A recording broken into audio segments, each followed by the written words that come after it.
Hello everyone, welcome back to my channel Prami456. ఈరోజు మన video అయితే గోరు చిక్కుడుకాయతో తీగూరండి. గోరు చిక్కుడుకాయ ముక్కలు చిన్న చిన్నగా కట్ చేసుకొని ఇలా ఉడకబెట్టుకొని పక్కన అయితే ఉంచేసుకున్నానండి. స్టవ్ పై పాన్ పెట్టి కొద్దిగా ఆయిల్ వేసి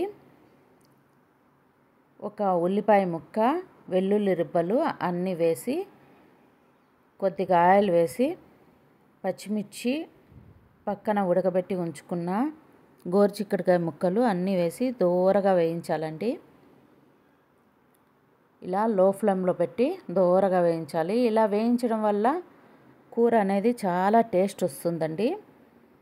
అందులోకి ఇప్పుడు కొద్దిగా కొత్తిమీర,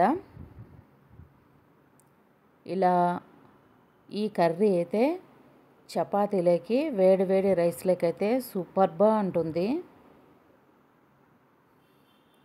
ఇలాగే దూరగా వేయించిన తర్వాత కొంతమంది వీటిని చౌడేకాయలు కూడా అంటారు, ప్రాంతాన్ని బట్టి పేరు మారుతుంది. ఇప్పుడు కొద్దిగా తగినంత పసుపు, ఒక అర స్పూన్ అయితే సరిపోతుంది. పసుపు, జీలకర్ర, ఒక స్పూను ధనియాల పొడి,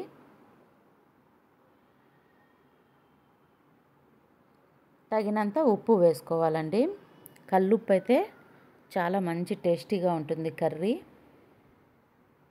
ఇప్పుడు అన్నీ వేసి ఇలా లైట్గా దూరగా వేయిస్తూనే ఉండాలి. ఎంత వేయిస్తే అంత టేస్ట్ వస్తుంది. ఇప్పుడు కొద్దిగా చింతపండు వేసుకోవాలండి. చింతపండే కాకుండా అలాగే ఒక 2 టమాటా ముక్కలు కూడా సన్నగా కట్ చేసి ఉంచుకోవాలి, అవి కూడా వేసుకోవాలండి. అన్నీ వేసిన తర్వాత ఈ కూరగాయ ముక్కలన్నీ మునిగే వరకు వాటర్ వేసుకోవాలండి. ఇప్పుడు మనం పక్కన వేరుశనగ గుళ్ళు వేయించి మిక్సీలో పౌడర్ పెట్టి పక్కన ఉంచుకోవాలండి. ఇది చూడండి, వాటర్ అంతా బాగా అయిపోయింది, ఇమిరిపోయింది. దాని తర్వాత మనం పక్కన వేరుశనగ గుళ్ళు పౌడర్ అలాగే ఉంచుకున్నాం కదా, అది ఇందులోకి వేసేయాలండి. బాగా చిక్కబడుతుంది. ఇప్పుడు పోపు పెట్టుకోవాలి. పోపు పెట్టుకున్న తర్వాత ఇది గట్టిగా రుద్దేసి పప్పు గిత్తెతో ఈ పోపు అందులో వేసేయాలండి.